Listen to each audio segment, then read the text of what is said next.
how prepared are, us and you guys, and I'm asking this, to hopefully ease my nerves in terms of anything that you feel could happen. Where do you feel we rank in terms of the best militaries, the best technology in case all hell does break loose? Yeah. I think that where we are is that an autocratically led state will always be able to do things that a democratic state has trouble doing.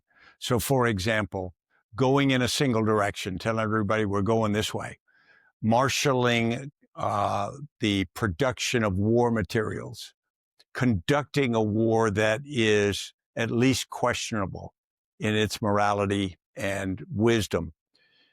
A Russia under Putin can do that much better than a democracy would be able to do it, because inside Russia, there would be just a democratic free-for-all as they argued about whether they ought to be expending what they're expending in Ukraine and whatnot.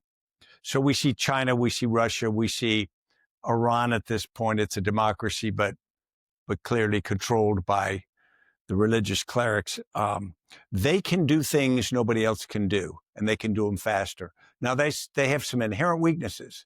The inherent weaknesses are you get the wisdom of one person, and if that wisdom is very smart, you go in the wrong direction. You're really not getting diverse views of thought. You're not able to get more maturity.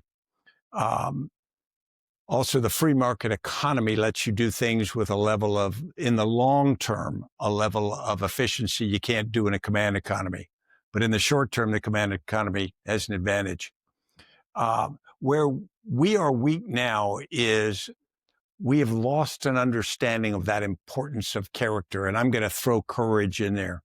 If we look at who's shown real character, President Zelensky, whether we like him or not, here's a guy who was offered the opportunity to be evacuated on the first day of the war. And he said, I don't need evacuation. I need ammunition.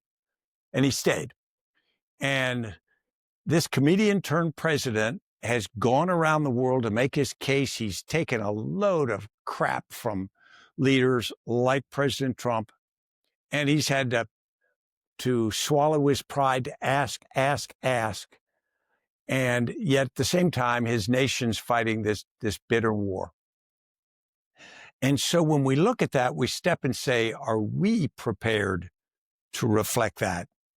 Or once it got hard, would we say, well, this is hard, this is inconvenient? And the problem is, for both Britain as an island and the United States is functionally an island,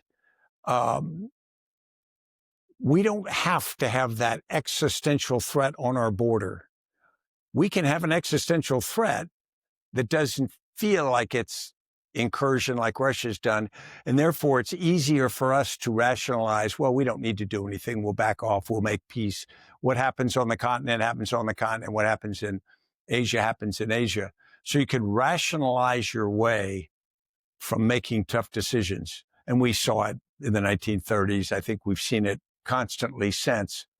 And so I worry that we can produce the kind of consensus for character that both our nations and our alliances demand. We can't wait for a single incredibly charismatic leader to come and pull us all together and make it work, because you may not get one. And so we need more joint character than that. And I worry that we are rationalizing our way away from that requirement right now at great risk.